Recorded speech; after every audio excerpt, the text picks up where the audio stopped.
Sebentar lagi kita akan lebaran. Maka ada sunnah. Kalau dilakukan tinggi pahalanya. Kalau tidak dilakukan rendah nilainya meskipun lulus. Tapi lulus percobaan. Ya, apa itu? Satu, begitu mau lebaran. Misalnya bapak mau ke masjid 6:30.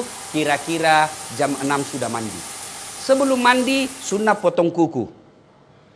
Sunnah potong kumis, rapikan. Kalau jenggot, berbeda pendapat ulama. Merapikan, hadisnya itu kan pelihara.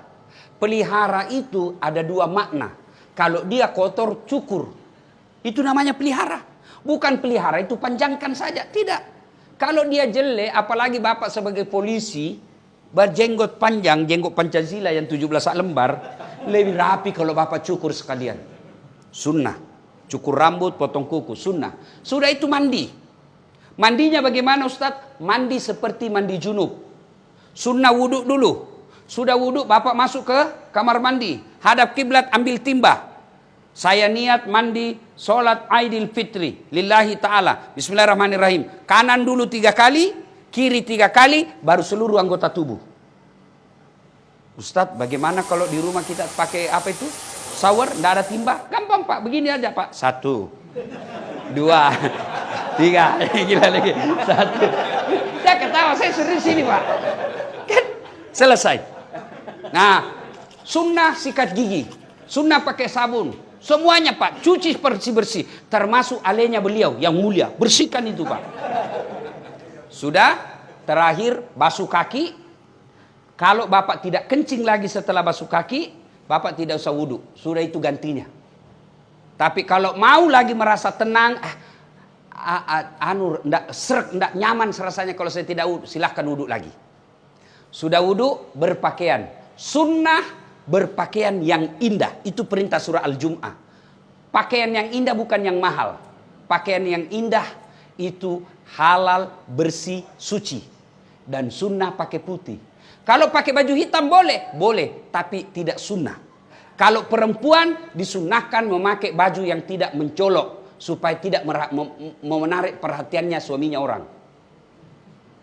Ya? Apalagi kalau suaminya orang sudah lobet. Kan ada itu yang tua sekali suaminya, istrinya masih muda. Biasanya ini layangan putus. Nah, itulah sunnahnya. Sunnah perempuan tidak bercorak terlalu terang. Sunnah berikutnya lagi, bapak sunnah memakai parfum. Kalau tidak ada mahal, parfum palsu sekalipun boleh. Kalau hari itu tidak ada sama sekali pengharum, pengharum ruangan ambil pak, semprot. Ya. Sunnah memakai wangi-wangian. Tidak ditentukan parfum, pakai wangi-wangian. Kalau dengan pengharum ruangan sudah wangi, itu sudah sunnah.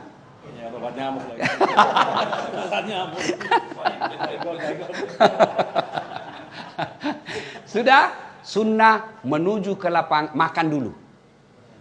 Sunnah, itu bedanya Idul Kurban. Kalau Idul Kurban selesai Aid baru makan.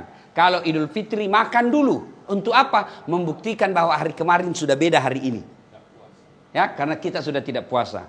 Sudah menuju ke lapangan. Kalau dia dekat dan mampu dijangkau jalan kaki, sunnah jalan kaki. Tapi kalau dia jauh, Pak Kapolda di sini, mau lebaran di Mapolda, jam jalan kaki Pak, setengah mati Pak.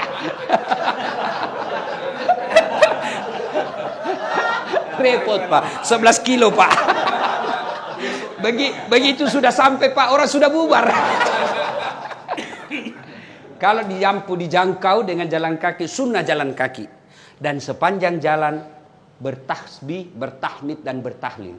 Allahu Akbar, Allahu Akbar, Allahu Akbar. La ilaha illallah, wallahu akbar. Allahu Akbar, walillahil hamd. Sampai di lapangan. Karena sunnah itu Pak di lapangan. Untuk membedakan hari raya dengan Jumat biasa. Maka disunnahkan lapangan. Nah, sampai di lapangan tidak ada sholat qabliyah. Tidak ada sholat sunnah. Langsung duduk. Sambil duduk memuji-muji Allah. Takbir, tahbil, takmid. Allahu Akbar, Allahu Akbar. La ilaha illallah, Allahu Akbar. Allahu Akbar, walillahil hamd. Sudah, masuk, tiba saatnya sholat. Sholat Idul Fitri. Niatnya tidak usah Bapak hafal. Begitu Bapak tinggalkan rumah, sudah ada pasti dalam hati, saya mau sholat Idul Fitri. Itulah niat, tidak mesti dilafazkan. Kalau Bapak mau ambil cara praktis, bilang saja begini. Tuhan, sholat sunnah Idul Fitri ya. Allahu Akbar. Boleh. Sudah takbiratul ihram, Allahu Akbar, belum dihitung. Baru baca subhanallah walhamdulillah wala ilaha illallah wallahu akbar. Allahu Akbar. Sampai 7 kali. Nah, sudah baca seterusnya seperti sholat. Kalau tidak hafal itu, diam saja, ikuti imam. Selesai. Selesai. Kemudian Idul Fitri ada khutbah. Wajib diikuti khutbah. Banyak orang selesai sholat dia pulang. Itu sama hukumnya dia sholat duhur cuma 2 rakaat. Jadi sempurnakan dengan mendengar khutbah. Selesai khutbah berdiri, kita berjabat tangan saling mendoakan. Minimal doanya taqabbalallahu minna wa minkum taqabbal ya karim. Baru salawat Allahumma salli ala sayyidina Muhammad wa ala ali sayyidina Muhammad. Kemudian jangan lupa kantong isi uang baru. Isi uang baru Pak. Mau uang 5.000, uang 20.000, sepanjang jalan Bapak bersedekah. Cari orang-orang susah. Tujuannya apa? Tidak boleh pada hari raya ada orang tidak bergembira gara-gara tidak ada uangnya. Gembirakan mereka. Lalu pulang, sunnah beda jalan pergi, beda juga jalan pulang. Waktu pergi jalan perintis kemerdekaan, waktu pulang tol. Sunnah. Nah, selesai itu silahkan datangi orang tua. Nah, setelah itu baru kita bersilaturahmi kepada orang-orang yang pernah kita musuhi. Itu yang paling penting. Dia pernah kita sakiti atau dia pernah sakiti kita. Siapa yang baik? Bukan yang tua, bukan yang senior, bukan yang kaya. Siapa? Inna akramakum indallahi atqakum. Yang paling mulia di antara kalian yang paling bertakwa. Siapa yang bertakwa? Ciri-cirinya suka meminta maaf. Ibu bapak saudara-saudara sekalian, apabila ini sudah kita lakukan, ada derajat takwa. Pak Kapolda sudah sekolahkan dirinya. Ternyata pulang punya prestasi, pasti ada promosi. Begitu juga ketika sudah mencapai derajat takwa, tidak mungkin Allah tidak mengapresiasi. Pasti ada promosi. Apa janji Allah? Man yattaqillaha. Siapa yang bertakwa kepadaku, yaj'allahu makhraja. Saya angkat derajatnya. 2, ku ampuni segala dosa-dosanya.